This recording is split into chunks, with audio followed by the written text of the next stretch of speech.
The Lord. Revival voice TV programme చూస్తున్న మీ అందరికీ మా హృదయపూర్వక వందనాలు తెలియజేస్తున్నాం. ఇప్పుడు మా నాన్నగారు బిషప్ కొత్తపల్లి సుధాకర్ పాల్ గారు వాక్యాన్ని అందిస్తుండగా మీరందరూ శ్రద్ధగా విని దైవ దీవెనలు పొందండి. అపోస్తులైన పౌలు ఒక ప్రార్థన చేశారు. కొలస్సీలో ఉన్న సంఘాని కొరకు ఆయన ఏ విధంగా ప్రార్థన చేశారో మీకు నేర్పించాలని నేను ఇష్టపడుతున్నాను. ఎందుకంటే చాలాసార్లు మనం ప్రార్థన చేస్తూ ఉన్నప్పుడు చాలాసార్లు మనం చేసే ప్రార్థన మంచిది, చాలా మంచిగానే చేస్తున్నాం. మనం వారి యొక్క లోక సంబంధమైన అవసరతల కొరకు ప్రార్థన చేయమని ప్రభు చెప్పారు, మనం చేస్తున్నాం. కానీ అపోస్తలుడైన పౌలు మరి ఆయన చేసిన ప్రార్థన ఎలాగుందో మనం చూద్దాం. దానిని బట్టి ఆ ప్రార్థనలోంచి కొన్ని అంశాలు మనం నేర్చుకుంటే మనం కూడా ఆ మాటలు ఉపయోగించి అనేకుల కొరకు ప్రార్థన చేస్తే బాగుంటుందని నాకు అనిపిస్తూ ఉంది. దేవునికి స్తోత్రాలు చెల్లిద్దాం. మరి అపోస్తలుడైన పౌలు కొలస్సీలో ఉన్న ఆ సంఘం కొరకు ఒక ప్రార్థన చేశారు. ఆయన ఆ ప్రార్థనల అంశాలను మనం రోజు మొదలు పెడితే మన జీవితం కొరకు మనం ఎవరి కొరకు అయితే ప్రార్థిస్తున్నామో వారి కొరకు కూడా అంశాలు మనం మొదలు పెడితే చాలా బాగుంటుందని పరిశుద్ధాత్మ దేవుడి ప్రేరణ ద్వారా మరి ఇది నేను చెప్పాలని ఆశపడుతూ ఉన్నాను. మరి అపోస్తలుడైన పౌలు కొలస్సీలో ఉన్న సంఘానికి ఆయన చేసిన ప్రార్థన, కొలస్సీలో ఉన్న సంఘము కొరకు, సంఘ విశ్వాసుల కొరకు, అక్కడ ఉన్న బిడల కొరకు ఆయన ఎంతగానో ప్రార్థన చేశారు. మొదటి అధ్యాయము మొదటి నుంచి కొన్ని వచనాలు చదువుదాం, తర్వాత ఆ ప్రార్థనలోకి మనం వెళ్ళొచ్చు. ఎందుకంటే మొదటి మనకు తెలియాలి మరి అక్కడ సిచ్యువేషన్ ఏంటి, పరిస్థితి ఏంటి అన్నది మనకు అర్థమవుతుంది. కొలస్సీలో ఉన్న పరిశుద్ధులకు అనగా క్రీస్తునందు విశ్వాసులైన సహోదరులకు దేవుని చిత్తము వలన క్రీస్తేసు అపోస్తులైన పౌలును సహోదరుడైన తిమోతిను శుభమని చెప్పి వ్రాయినది. మరి కొలస్సీలో ఉన్న క్రీస్తునందు విశ్వాసులైన సహోదరులకి నేను అపోస్తులైన పౌలుని తిమోతిని మీకు శుభమని చెప్పి రాస్తున్నాను. మన తండ్రి అయిన దేవుని నుండి కృపయు సమాధానము మీకు కలుగునుగాక. పరలోకమందు మీ కొరకు ఉంచబడిన నిరీక్షను బట్టి క్రీస్తు యేసునందు మీకు కలిగి ఉన్న విశ్వాసమును గూర్చియు పరిశుద్ధుల మీద మీకున్న ప్రేమను గూర్చియు మేము విని ఎల్లప్పుడూ మీ నిమిత్తము ప్రార్థన చేయుచు మన ప్రభు అయిన యేసుక్రీస్తు యొక్క తండ్రి అయిన దేవునికి కృతజ్ఞతాస్తుతులు చెల్లించుచున్నాం. ఈ కొలస్సీలో ఉన్న వాళ్ళకి కొన్ని క్వాలిటీస్ ఉన్నాయి, కొన్ని గుణాలు ఉన్నాయి. ఏంటంటే మొదటి గుణం చూస్తే వారంట విశ్వాసులు గూర్చిన క్రీస్తు యేసునందు మీకు కలిగి ఉన్న విశ్వాసం. మొదటిగా వాళ్ళకి విశ్వాసం ఉంది. రెండోది పరిశుద్ధుల మీద మీకున్న ప్రేమ.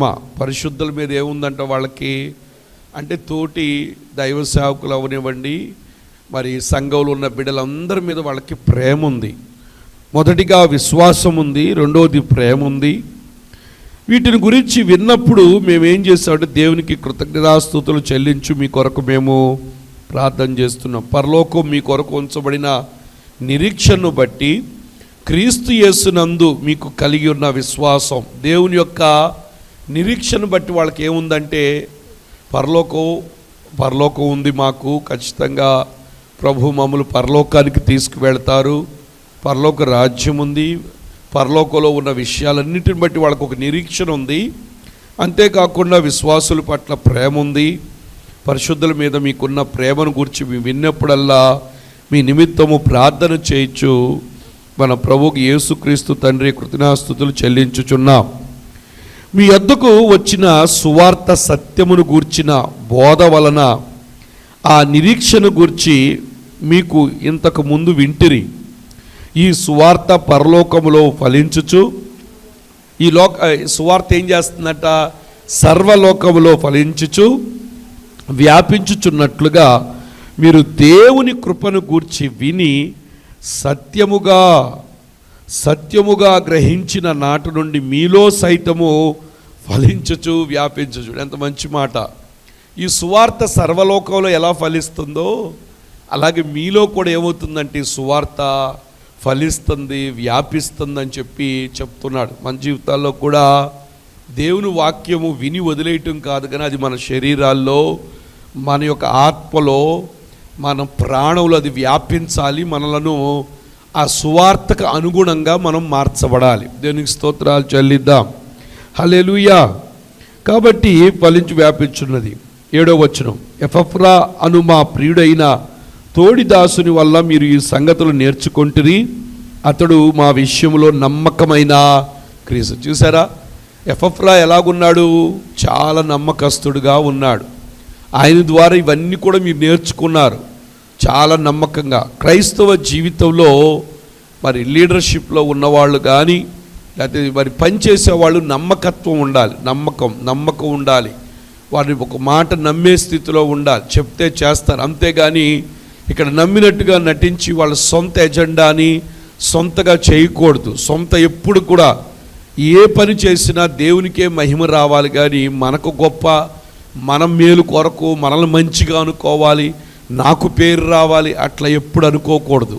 మనం ఎవరి దగ్గర పని చేస్తున్నాం, ఎవరి కింద మనం ఉన్నాం, ఆ యొక్క మందిరానికి, ఆ యొక్క సంస్థకి, లేకపోతే దేవుని నామానికి, అల్టిమేట్గా దేవుని నామానికి మహిమ రావాలి. కానీ మనం ఎప్పుడు కూడా మన గొప్పను మనం కోరుకోకూడదు. మన వైపు తిప్పుకొని ప్రజలను మనం ఆ విధంగా చేయకూడదు. ఆయన చాలా నమ్మకస్తుడుగా మా విషయంలో నమ్మకమైన క్రీస్తు పరిచారకుడు. అతడు ఆత్మయందలి మీ ప్రేమను మాకు తెలిపినవాడు. అందుచేత ఈ సంగతులు వినిన నాటి నుండి మేము మీ నిమిత్తము ప్రార్థన చేయటం మానక. ఏం చేస్తున్నాం? ఈ విషయాలన్నీ మాకు తెలిసిన తర్వాత మేము ఏం చేస్తున్నాం? మీ కొరకు మేము ఒక ప్రార్థన చేస్తున్నాం. ఏం ప్రార్థన చేస్తున్నాం? చూడండి, ఫస్ట్ పాయింట్ ఏంటంటే, మీరు సంపూర్ణ జ్ఞానమును ఆత్మ సంబంధమైన వివేకము గలవారును. అందరు చెప్పండి, మీరు సంపూర్ణ జ్ఞానమును ఆత్మ సంబంధమైన వివేకము కలవారు. గుర్తుపెట్టుకోండి, మనం చాలాసార్లు ప్రార్థన చేస్తుంటాం. ఏమని? అయ్యా వారిని దీవించు, వారిని ఆశీర్వదించు నాయన, వారికి అది. వారు దీవించబడాలి అంటే వారు ఏం కావాలి? సంపూర్ణమైన జ్ఞానం కావాలి. ఏంటి జ్ఞానం? యెహోవా యందు భయభక్తులు కలిగి ఉండుటయే జ్ఞానానికి మూలం. దేవుని యందు భయభక్తులు లేకుండా, దేవుని సన్నిధికి రాకుండా, దేవుని సన్నిధిలో ప్రార్థించకుండా వారు దీవించండి, ఆశీర్వదించండి అంటే ఎలా వస్తుంది దీవెన? రాదు వాళ్ళకి దీవెన. మన ప్రార్థనలో ఉండిపోతుంది, కానీ దీవెన వాళ్ళకి ఎంత మాత్రం కూడా. దాని బదులు ఈ మాట వాడితే బాగుండు, అయ్యా వారికి సంపూర్ణమైన జ్ఞానం దయచేయ్యా, అయ్యా వారికి జ్ఞానం కావాలి. నా జనులు జ్ఞానం లేక ఏమైపోతున్నారు? నశించిపోతున్నారు. అందుకే సొలొమోను మహారాజు దేవుని దగ్గర ఏమడిగాడు? ధనం అడిగాడా? ఐశ్వర్యం అడిగాడా? లేకపోతే నాకు రాజ్యం కావాలి? ఏమడిగాడో తెలుసా? అయ్యా నాకు సంపూర్ణమైన జ్ఞానం దయచేయి. దేవుడు ఏమన్నాడు తెలుసా? నువ్వు జ్ఞానం అడిగావు కాబట్టి జ్ఞానంతో పాటు మిగతావన్నీ కూడా నీకు ఇస్తాను. ఈ జ్ఞానవంతుడు చెప్పిన లాస్ట్ స్టేట్మెంట్ ఏంటో తెలుసా మీకు? ప్రసంగిలో లాస్ట్న ఏముందో చూడండి ఒక్కసారి. ప్రసంగి లాస్ట్న 12వ అధ్యాయం ఏమి చెప్పాడంటే, జాగ్రత్తగా ఉండండి, ఈ జ్ఞానవంతుడు చెప్పిన మాట. ఇదంతయు వినిన తరువాత తేలిన ఫలితార్థం ఇదే, దేవుని యందు భయభక్తులు కలిగి ఉండి ఆయన కట్టడలను అనుసరించి నడుచుచుండవలెను. మానవ కోటి ఇదియే విధి. దేవునికి స్తోత్రాలు చెల్లిద్దాం. ఏంటయ్యా జ్ఞానం? దేవుని యందు భయభక్తులు కలిగి ఉండడం జ్ఞానం. ఆయన కట్టడలను అనుసరించడం జ్ఞానం. ఉదయం లెక్కనే దేవుని సన్నిధిలో కూర్చోవడం జ్ఞానం. సమయం ఉంటే బైబిల్ చదువుకోవడం జ్ఞానం. ఒకవేళ చదవలేకపోతే, చదువు రాకపోతే ఇప్పుడు ఆడియో బైబిల్ కూడా వచ్చింది, అది పెట్టుకుని వినటం జ్ఞానం. దేవుని వాక్యం వినడం జ్ఞానం. ఇలా ఈ జ్ఞానం వస్తే నీలో ఏమొస్తుంది? దేవుని యొక్క ఆశీర్వాదం నువ్వు వద్దన్న నీ దగ్గరికి వస్తుంది. దేవునికి స్తోత్రాలు చెల్లిద్దాం. మొదటగా నా నీతిని రాజ్యాన్ని వెతకండి, అప్పుడు సమస్తము కూడా మీకేమవుతాయి అంట, అనుగ్రహించబడతాయి. మనం ప్రార్థన చేస్తూ ఉన్నప్పుడు ఎవరి గురించి అయినా, నా గురించి అయినా, మీ గురించి అయినా, మనం ఇతర వాళ్ళ గురించి ప్రార్థన చేసుకున్న మొదటిగా మనం వాడాల్సిన మాట, అయ్యా నాకేం చేస్తారు తెలుసు, మీరు సంపూర్ణ జ్ఞానం దయచేయండి. ఆత్మలో ఏం చేయాలంట, సంపూర్ణ జ్ఞానము, ఆత్మ సంబంధమైన వివేకము దయచేయండి. చెప్పండి, ఏం దయచేయాలంట, సంపూర్ణ జ్ఞానము, ఇంకోటి ఏంటంట, ఆత్మ సంబంధమైన వివేకము. అంటే మనిషి 3 భాగాలు నేను ఎప్పుడు మీకు చెప్తూ ఉన్నాను. మనిషికి బాడీ ఉంది, సోల్ ఉంది, స్పిరిట్ ఉంది. ఈ యొక్క ఆత్మ, మనిషికి శరీరం ఉంది, ప్రాణం ఉంది, ఆత్మ ఉంది. ఈ ఆత్మ సంబంధమైన వివేకం కావాలి. ఏ సమయంలో ఏం చేయాలో తెలుసుకోవాలి. ఆదివారం వచ్చిందా, ఆదివారం ఎక్కడికి వెళ్ళాలి, దేవుని మందిరానికి. అది దాన్ని ఏమంటారు, ఆత్మ సంబంధమైన వివేకం. సమయం ఉందా, ముచ్చట్లు కాదు. సమయం ఉంటే ఎక్కడ కూర్చోవాలి, రెస్ట్ తీసుకోవాలి. రెస్ట్ అయిపోయిన తర్వాత ఎక్కడ కూర్చోవాలి, సెల్ ఫోన్ ఎవరు అంటున్నారు, ఎక్కడ కూర్చోవాలి, దేవుని పాదాల దగ్గర కూర్చోవాలి. మరి అంట దేవుని పాదాల దగ్గర కూర్చోవడం వల్ల ప్రభు ఏమన్నారో తెలుసా, మరియ ఎంచుకున్నది ఉత్తరం. ఆమె ఎలాగుంది, ఆత్మలో వివేకం కలిగింది. అయ్యో ప్రభు ఈరోజు నా ఇంటికి వచ్చాడు, రేపు మళ్ళీ ప్రభు రాడు, రేపు వంటలు చేసుకోవచ్చు. ప్రభు దగ్గర కూర్చోవడం కన్నా ఉత్తమమైన పని లేదు ప్రభు దగ్గర. ఎందుకంటే ప్రభు నోట్లోంచి వచ్చిన స్టేట్మెంట్ కదా, మార్తా విస్తారమైన పనిపాట్లలో ఎందుకు తొందరపడుతున్నావు, మరియ ఎంచుకున్నది ఎలాంటిది, ఉత్తమమైనది. అది ఆమె దగ్గర నుంచి ఎవ్వరూ తీయలేరు. నీ దగ్గర నుంచి తీయలేనిది ఏంటో తెలుసా, దేవుని సన్నిధి. ఒకవేళ నీ దగ్గర నుంచి సాతానుగాడు నీ ఉద్యోగాన్ని దొంగిలించవచ్చు, నీ ఆరోగ్యాన్ని దొంగిలించవచ్చు, నీ ధనాన్ని దొంగిలించవచ్చు, కానీ దేవుని సన్నిధిని వాడు దొంగిలించలేడు. కాబట్టి నువ్వు ఎక్కడ కూర్చోవాలి, దేవుని సన్నిధి దగ్గర కూర్చుంటే నీ జీవితంలో ఈ సంవత్సరం 200 ఆశీర్వాదాన్ని, 200 మేలు, మునుపటి కంటే అధికమైన మేలు నీకు కలుగుద్ది. అప్పుడు నువ్వు తెలుసుకుంటావు, నువ్వు సేవించే దేవుడే సజీవమైన దేవుడని, నువ్వు సేవించే దేవుడే జీవము కలిగిన దేవుడని, నువ్వు సేవించే దేవుడే మాట్లాడే దేవుడని, 200 మేలు నీకు కలుగు చేయగలిగిన దేవుడని నీకు అర్థమవుతుంది. కాబట్టి నీకేం కావాలి, సంపూర్ణమైన జ్ఞానం కావాలి. అది అడగాలి ప్రభు దగ్గర. ప్రభువా ఆ బిడ్డకి సంపూర్ణమైన జ్ఞానం దయచేయి. అయ్యా ఈ లోకమే జ్ఞానం అనుకుంటున్నాడు. ఇంకో విషయం చెప్పమంటారా, ఈ లోక జ్ఞానము దేవుని దృష్టిలో ఏంటో తెలుసా, వెర్రితనము. ఈ లోకము దేవుని దృష్టిలో ఎన్నిక లేనిది. నీకు ఏ జ్ఞానం కావాలి, దేవుని బిడ్డగా నువ్వు మార్చబడిన తరువాత పరిశుద్ధమైన జ్ఞానము, పైనుంచి వచ్చిన జ్ఞానం నీకు కావాలి. అందుకే ప్రభు చెప్తున్నాడు ఏమో తెలుసా, ఎవరికైనా జ్ఞానము కొదువుగా ఉంటే నన్ను అడగండి, నేను జ్ఞానం ఇస్తాను. నువ్వు పరసంబంధమైన జ్ఞానం మీద ఆధారపడితే ఈ లోక సంబంధమైన జ్ఞానంలో నువ్వు జ్ఞానవంతుడుగా ఉంటావు, తెలివిగలవాడుగా ఉంటావు. అనేక విషయాల్లో నువ్వే పై చేయిగా ఉంటావు. ఈరోజు చాలామంది జ్ఞానంలో మొదటిగా ప్రభువును వదిలిపెట్టేసి ప్రభుకి దూరంగా వెళ్ళిపోతూ, ప్రభు సన్నిధికి దూరంగా వెళ్ళిపోతూ రోజంతా సమయాన్ని ఎలా వ్యర్థపరుస్తున్న ఒక్కసారి మీ మనస్సాక్షిని ఒక్కసారి మీరు ఆలోచించండి. ఒక్కసారి ఈరోజు నువ్వు దేవుని దగ్గర ఎంత సమయాన్ని గడిపావు? ఇలా క్వశ్చన్ వేస్తే బాధ వస్తుందేమో, ఇలా నేను అడిగితే చాలామందికి బాధ రావచ్చు. ఈ రోజంతా ప్రభు దగ్గర, ప్రభు జ్ఞానం కోసం ఒక్క 10 నిమిషాలన్నా కూర్చున్నావా? ప్రభు జ్ఞానం కోసం ప్రభు పాదాల దగ్గర కూర్చున్నావా? ఆత్మ సంబంధమైన వివేకం కొరకు దేవుని దగ్గర అడిగావా నువ్వు? ఆల్రెడీ కొలసీ సంఘానికి మంచి గుణాలు ఉన్నప్పటికీ వాళ్ళు ఉన్న గుణం ఏంటో తెలుసా, దేవుని నిరీక్షణ బట్టి విశ్వాసం ఉంది, పరిశుద్ధుల పట్ల ప్రేమ చూపిస్తున్నారు, సువార్తని వాళ్ళ గుండెల్లో వారి హృదయాల్లో, వారి శరీరాల్లో వ్యాపింపచేసుకుంటున్నారు. స్వార్థ కొరకు బ్రతుకుతున్నారు. అయినా కానీ నేను ప్రార్థన చేస్తున్నా, అయ్యా వీళ్ళకి సంపూర్ణమైన జ్ఞానం కావాలి. అపవాది వీళ్ళ మోసం చేయకూడదయ్యా. అపవాది గర్జించు సింహం వలె అజ్ఞానులుగా చెయ్యాలని, సమయాన్ని దుర్వినియోగపరిచేయాలని. ఈ సమయం పోతే మళ్ళీ వస్తుందా? ఒకసారి ఆలోచించండి.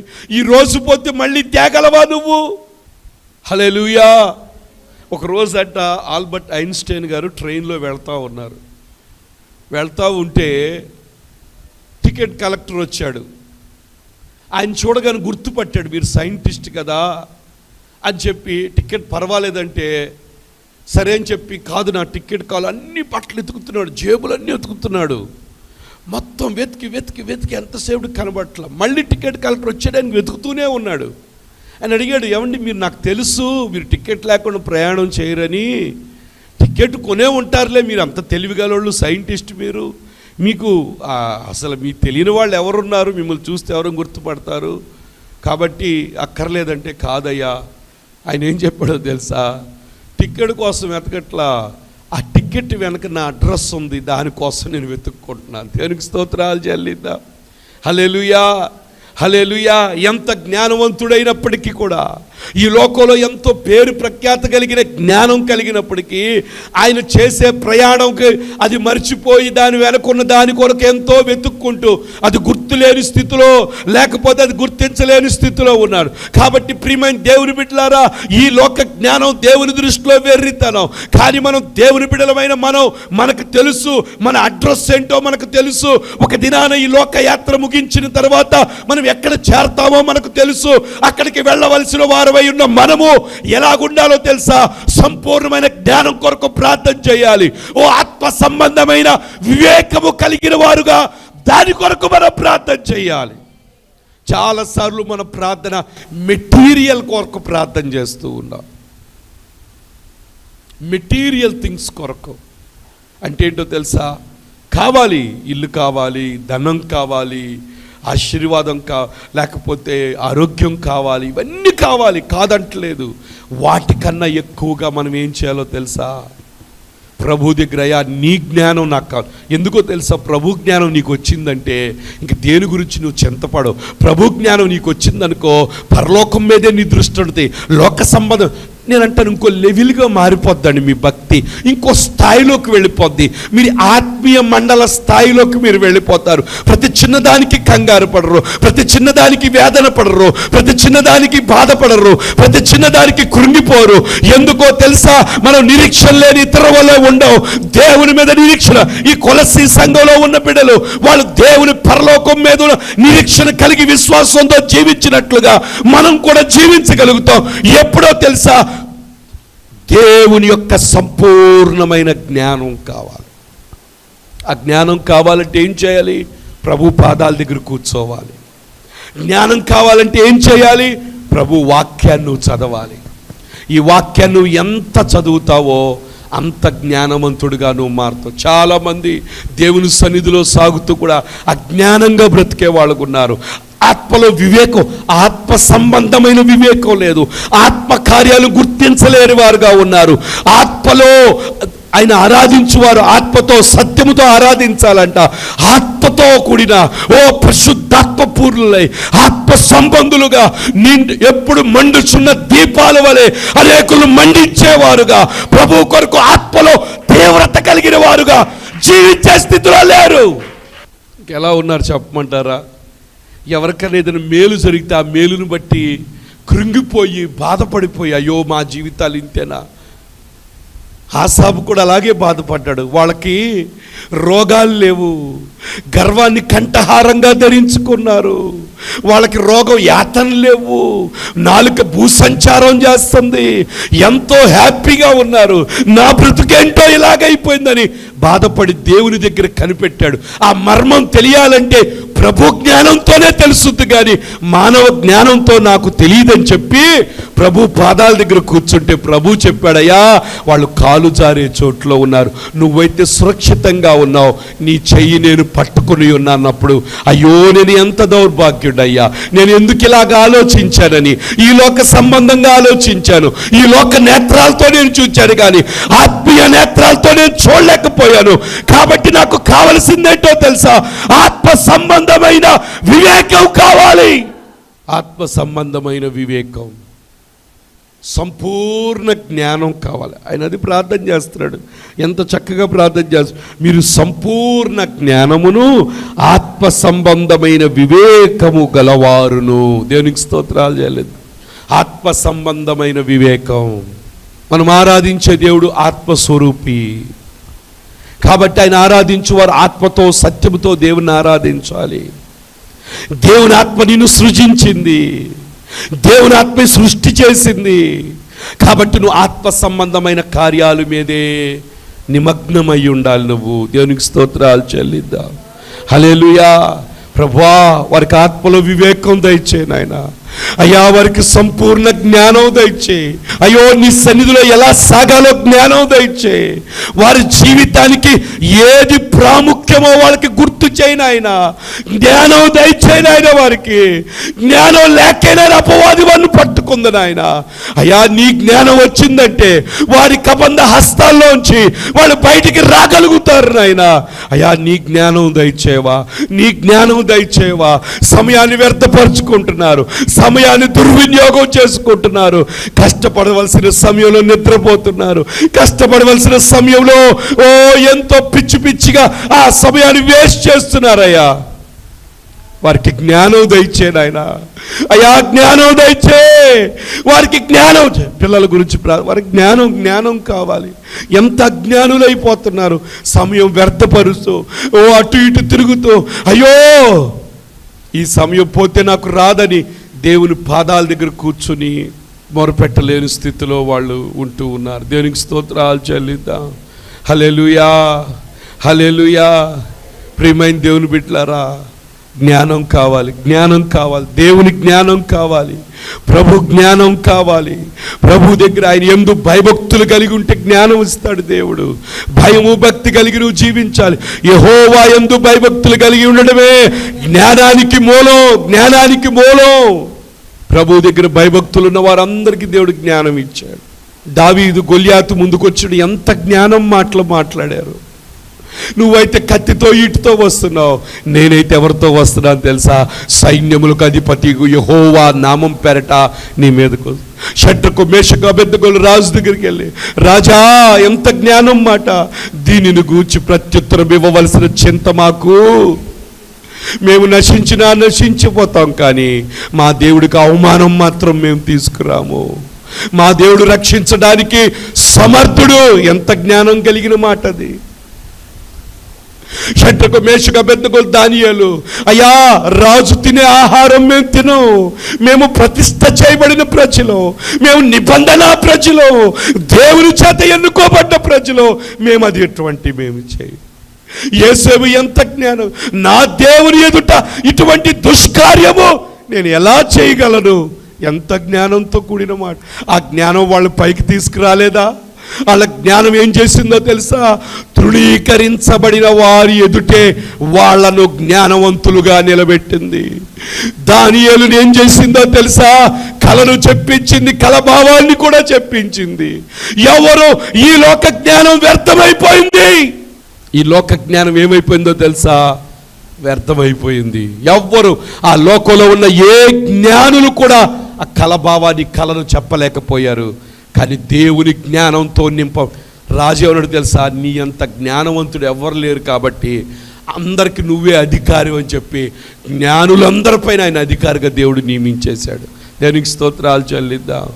హల్లెలూయా, హల్లెలూయా. ఆత్మలో వివేకం, ఆత్మలో వివేకం. దానియేలు అన్నాడు, జ్ఞానులు సంహరిస్తున్నాడంటే మనం కూడా సంహరించబడతాం. ఎస్తేరుతో మొర్దెకై చెప్పాడు, నువ్వు ఎవరో, నువ్వు రాణివి కదా, నువ్వు తప్పించుకుంటావు అనుకుంటున్నావేమో, నువ్వు కూడా యూదురాలువే. ఆత్మలో జ్ఞానం, ఆత్మలో వివేకం. వారు ఏం చేశారో తెలుసా? వీటికి జవాబు ఎక్కడికి వెళ్ళాలి? ప్రభుది. పేతురుని చెరసాల్లో పెడితే సంఘం ఏం చేసిందో తెలుసా? ఆత్మలో వివేకం. మనం ఎక్కడికి వెళ్ళాలి ఇప్పుడు? మనుషుల దగ్గరికి కాదు, ఓడిపోయి మనం కూర్చోటం కాదు, ప్రభువును పట్టుకుని పెనుగులాడదాం. ఆత్మలో వివేకం. ఎబ్బేకు రేవు దగ్గర యాకోబు వచ్చాడు, అన్న వస్తున్నాడు, అయ్యో మోసం చేసి వెళ్ళిపోయాను, ఇప్పుడు నేను ప్రభు దగ్గర కూర్చుంటేనే నా జీవితం మారుద్ది. కూర్చున్నాడు, ఏమైపోయాడు తెలుసా? ఇశ్రాయేలుగా మారిపోయాడు. ఆత్మలో వివేకం. దేవునికి స్తోత్రాలు చేయలేదా? ఎబ్బేజు అని వేదన పుత్రులని అందరూ కూడా ఆయన్ని హేళన చేస్తుంటే ఆత్మలో వివేకం కలిగి, జ్ఞానం కలిగి ఏం చేశాడో తెలుసా? ప్రభు దగ్గర, అయ్యా నా సరిహద్దులను విశాలపరచు, నా యొక్క అన్నదమ్ముల కన్నా నన్ను హెచ్చించు, ఏ కీడు రాకుండా నన్ను తప్పించు, నీ చెయ్యి ఎడతెగక నాకు తోడుగా ఉంచని ఆత్మలో వివేకం. కాబట్టి ఈ ప్రార్థన మనం నేర్చుకోవాలి. వాళ్ళంతా దేవునిలో ఉన్నారు, ఎంతో విశ్వాసంతో ఉన్నారు, పరిశుద్ధుల ప్రేమతో ఉన్నారు, వాక్యం వాళ్ళలో వ్యాప్తి చెందుతుంది, సువార్త వ్యాప్తి చెందినట్లుగా. అయినా కూడా ప్రభువా వీళ్ళు ఇంకా సంపూర్ణ జ్ఞానవంతులు అవ్వాలి. ఇంకా ఏమవ్వాలో తెలుసా? ఆత్మలో వాళ్ళకి వివేకము రావాలి. ఆత్మలో వివేకం కావాలండి. వివేకం కావాలి. అందరూ చాలా గుడ్డిగా నమ్మేస్తారు. చాలామంది చాలా గుడ్డిగా నమ్మేస్తూ ఉంటారు. యవనస్తులు కానీ ఎవరైనా సరే ఎంత గుడ్డిగా నమ్ముతుంటారంటే ఎంత మాత్రం కూడా ప్రభు మీద ఆధారపడుకోకుండా, ప్రభుని ఆలోచించకుండా గుడ్డిగా ఏది చేస్తున్నా ప్రభు దగ్గర విచారణ చేసి ఆత్మలో వివేకము ద్వారా, ఆత్మ వివేకము ద్వారా, ఆత్మ చెప్పే మాటలు వింటూ దేవుని సన్నిధిలో, అంటే మనం ఆత్మలో బలంగా ఉండాలి. ఆత్మలో బలంగా ఉండాలి అంటే దేవుని వాక్యాన్ని చదవాలి, దేవుని సన్నిధిలో సమయాన్ని గడపాలి. మేలు జరగాలంటే ఏం చేయాలి? భోంచేస్తున్నారు, ఆటలాడుతున్నారు. ఎంతమంది ఈరోజు సెల్ ఫోన్ చూడకుండా ఉన్నారు? అది అది అది ఎప్పుడు చూడకుండా నిద్రన్నమా అంటున్నారు. కానీ అలసిపోయిన అది పెట్టుకుని సమయం ఉంది, ఏదో జస్ట్ ఎంటర్టైన్గా ఏదో. ఇంకా నువ్వు ప్రార్థన మానేసి, దేవుని వాక్యం మానేసి ఇంక ఇదే ధ్యాసలో పడితే నీకు మేలు ఎట్లా కలుగుద్ది? వాళ్ళకి ఏం కావాలంటారు అప్పుడు? జ్ఞానం కావాలా వద్దా? ఆత్మలో వివేకం కావాలా వద్దా? ఇప్పుడు అటువంటి వాళ్ళు దీవించో దీవించో దీవించో దీవించంటే దీవెన ఎట్లా వచ్చింది? వాళ్ళకి రాదు. ఊరికే మనం ఏదో చేసేస్తున్నావు బాణిలో. నిజంగా వాళ్ళు దీవించబడాలి. నువ్వేం చేస్తావు? అయ్యా జ్ఞానం లేదయ్యా, జ్ఞానం లేదయ్యా, నా కుమారుడికి జ్ఞానం లేదయ్యా, జ్ఞానం లేక ఎట్లా ప్రవర్తిస్తున్నాడు, అయ్యా వాడికి జ్ఞానం దయచేయి, వాడికి తెలివి దయచేయి, వాడికి జ్ఞానం దయచేయి అని చెప్పి మన పిల్లల కొరకు, భర్తల కొరకు, కుటుంబాల కొరకు, సంఘం కొరకు మనం ఏం చేయాలి తెలుసా? దేవుని సన్నిధిలో ప్రార్థించాలి. దేవునికి స్తోత్రాలు చెల్లిద్దాం. హల్లెలూయా, హల్లెలూయా, హల్లెలూయా. అందుకే అపోస్తలుడు పౌలు కొలస్సీలో ఉన్న బిడ్డలకి ప్రార్థన చేస్తున్నాడు. ఏమనో తెలుసా? అయ్యా వారికి సంపూర్ణమైన జ్ఞానం, సంపూర్ణమైన జ్ఞానం, ఆత్మ సంబంధమైన వివేకము గలవారును. ఆత్మ సంబంధమైన వివేకము, ఆత్మ సంబంధమైన వివేకము, ఆత్మ సంబంధమైన వివేకం. శారీరక వివేకం వద్దు మనకి, శారీరక సంబంధమైన వివేకం అవసరం లేదు, ఆత్మ సంబంధమైన వివేకం కావాలి. దేవునికి స్తోత్రాలు చెల్లిద్దాం. హల్లెలూయా, హల్లెలూయా. ఒకసారి దావీదు నాబాలు దగ్గరికి వచ్చినాడు. నాబాలు చాలా వ్యతిరేకంగా మాట్లాడదు. వెంటనే అబీగైల్ ఏం చేస్తుందంటే చాలా తెలివిగా అమ్మో అని చెప్పి వెంటనే ఆయనకి కావాల్సినవన్నీ కూడా సమకూర్చుద్ది. దాన్ని ఏమంటారంటే వివేకం. వివేకం, చాలా వివేకం. ప్రియమైన దేవుని బిడ్డలారా, మనం ఆత్మ సంబంధమైన వివేకం లేకపోతే ప్రతి బోధ నమ్మేస్తాం, ప్రతి దాన్ని కూడా మనం నమ్మేసి మన జీవితం ఏమైపోద్దో తెలుసా? ఆఖరికి ప్రభుకు అనుకూలం లేక రకరకాల కలిపి చెరిపడి బోధలు రాబోతున్నాయి. ఆత్మ సంబంధమైన వివేకం కావాలి. మనం ఎక్కడ రక్షణ పొందాం, ఎక్కడ బాప్తీసం పొందాం, ఎక్కడ ఉంటున్నాం అక్కడే ఉండడం, అంతేగాని అటు ఇటు గంతులు వేయటం, ఒక వారం అటు వెళ్ళి రావటం, ఒక వారం ఇటు వెళ్ళి రావటం, ఇవన్నీ కూడా మంచి పని కాదు. ఆత్మ సంబంధమైన వివేకం కావాలి. ఒకవేళ నువ్వు వెళుతున్న దగ్గర దేవుని వాక్యం లేదనుకో, అలాంటప్పుడు నువ్వు మారినా తప్పు లేదు. కానీ దేవుని వాక్యం ఉండి, దేవుని బోధ ఉండి, సరైన క్రమంలో వెళుతున్నప్పుడు నీ శారీరక సంబంధమైన అవసరాలు తీర్చబడలేదని, నీ శారీరక సంబంధమైన అక్కర్లు అక్కడ తీర్చబడట్లేదు, నువ్వు అనుకున్నట్టుగా లేదని చెప్పి, నువ్వు అనుకున్న పదవులు రాలేదని అలా అది ఎంతో చాలా అజ్ఞానమైన పని. దేవునికి స్తోత్రాలు చెల్లిద్దాం. కాబట్టి ఆత్మ సంబంధమైన వివేకం కావాలి. దేనికి ప్రాధాన్యత ఇవ్వాలి. ఆత్మలో ప్రభు నీతో ఉన్నారు. ఆత్మలో ప్రభువులు పరిశుద్ధాత్మ పొందుకోవడం, ఆత్మ పూర్ణులుగా అవటం, పరిశుద్ధాత్మ చేత నింపబడి అన్య భాషలతో మాట్లాడుతూ దేవునితో ఎక్కువ సహవాసం చేస్తూ ఆత్మ సంబంధమైన కార్యాల్లో నిమగ్నమయ్యి జీవించేవారుగా మనం ఉండాలని ప్రభు పేట నేను తెలియపరుస్తూ ఉన్నాం. దేవునికి స్తోత్రాలు చెల్లిద్దాం.